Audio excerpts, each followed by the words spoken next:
as-salatu fi shiddati al-khawfi, swala ya mtu ambaye yuko katika hofu nzito, yuko katika hofu nzito. Haina maana ya kwamba mtu akiwa kwenye hofu nzito huyu mtu hafai kuswali, anatakiwa afanye nini? Aswali. Ya kwamba we hauna tatizo shekhe, swala kwako ni lazima ufanye nini? Uiswali hata kama una hofu nzito. Anasema tajuzu salatu fi shiddati al-khawfi, inafaa kuswali kwa mtu ambaye atakuwa yuko na hofu nzito, ila ghairi jihati al-qibla, kwa upande ambao usiokuwa wa kibla. Wewe shekhe una hofu ya kuvamiwa, una wakati wa kutafuta kibla kikwapi?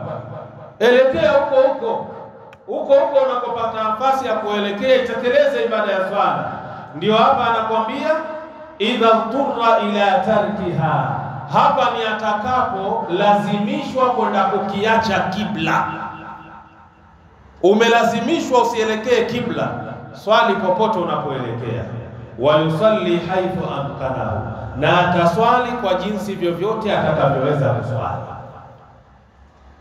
Tumeelewana shekhe hapo? Al-adillatu dalili awalan min al-kitab, kwanza ni kutokamana na Qur'an. Qala jalla wa ala, amesema Mwenyezi Mungu aliyetukuka, fa in khiftum, na pindi mtakapokuwa na hofu, farijala, swalini ikiwa mnatembea.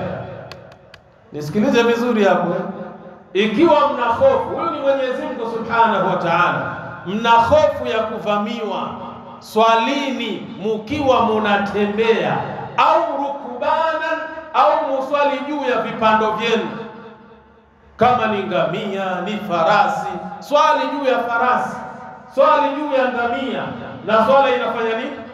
Inakubalika. Ni wakati gani ngamia utamwelekeza kibla? Hakuna shekhi.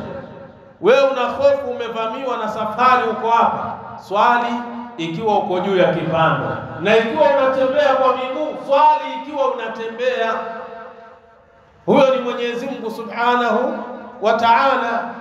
Kaangalia suratul Baqara aya 239. Thania, dalili ya pili, ani ibn Umar radhiyallahu anhuma, kutoka kwa Abdullah mtoto wa Umar, radhi za Mwenyezi Mungu zimwendee mtoto na baba yake. Qala, amesema, fa in kana khawfun huwa ashaddu min dhalik, ikiwa hofu itafikia kiwango cha juu mfano wa hofu ya aina hiyo, sallu rijalan qiyaman ala aqdamihim, wataswali watu hao wakiwa wanatembea, tena wakiwa wamesimama kwa kupitia miguu yao. Shekhe, mwanielewa? Unaweza kuswali ikiwa watembea lakini watambaa kwa magoti. Ni kweli au si? Watambaa kwa magoti, ile hofu imekufanya mpaka miguu imefanya nini? Imeisha nguvu. Sasa utaswali vipi hapa? Utaswali kwa kutambaa hivyo hivyo, ikiwa unatambaa kwa magoti, huwezi kuepuka hiyo sala. Sasa Abdullah bin Umar anasema ya kwamba ikiwa hofu imefika kiwango cha juu kiasi hicho, basi watu hao wataswali hali ya kuwa wanatembea kwa kusimama. Tuelewana vizuri lakini kwa kupitia miguu yao, au rukubana, au wakiwa juu ya vipando, mustakbilil qiblati, wakiwa watakuwa na uwezo wa kuelekea kibla, au ghaira mustakbiliha, au hata kama hawana uwezo wa kuelekea kibla, lakini waswali watu hao wakiwa wanatembea au wako juu ya vipando. Na ndio hapa pia inaingia, kama uko ndani ya gari na hauna uwezo wa kuteremka na kuswali, una uwezo wa kuswali ndani ya gari. Popote gari inapoelekea unaswali. Lakini ikiwa leo kusoma Qur'ani kwa sauti ndani ya gari ya kushinda, utaswali kweli? Eti umekaa Allahu Akbar, jirani yako hapa ni mtoto wa kike anakuangalia, anajiuliza huyu ni chizi fresh ama vipi? Anafanya nini hapa? yataka imani, quwwatul iman.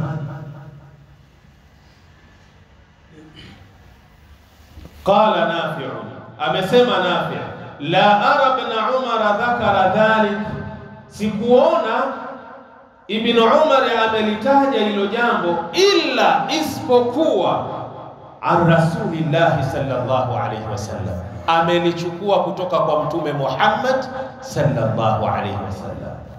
Sahaba hawezi kuzungumza kitu kutoka akilini bila muongozo.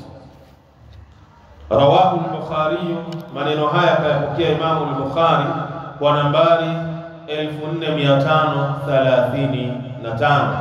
Thalithan min al-ijma', tuangalie dalili ya tatu, makubaliano ya maulama.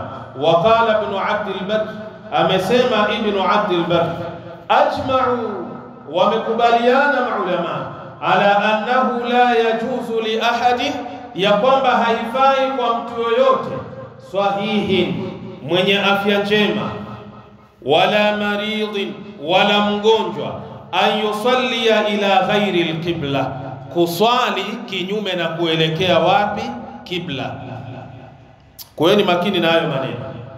Wa huwa alimun bidhalika, na ikiwa anafahamu kibla kiko wapi, fil faridhati, katika swala ya faradhi, fil faridhati, katika swala ya faradhi, illa fil khawfi shadidi khasatan, isipokuwa katika wakati wa hofu imewekwa maalum ya kwamba hufai kuelekea kibla.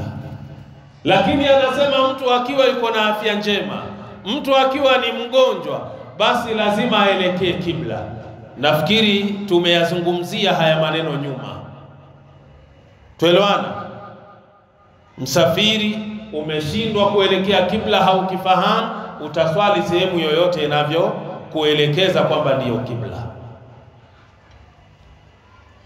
Sasa huyu anamzungumzia yule mtu ambaye atakuwa ni mgonjwa, lakini kuna uwezekano wa kibla kuelekea.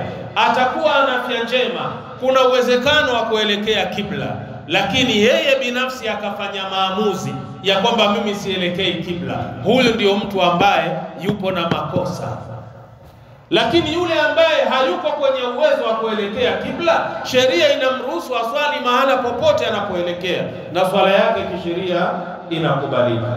Nenda kwenye kitabu At-Tamhidu libni Abd al-Barr, kitabu nambari 17, ukurasa ni wa 75.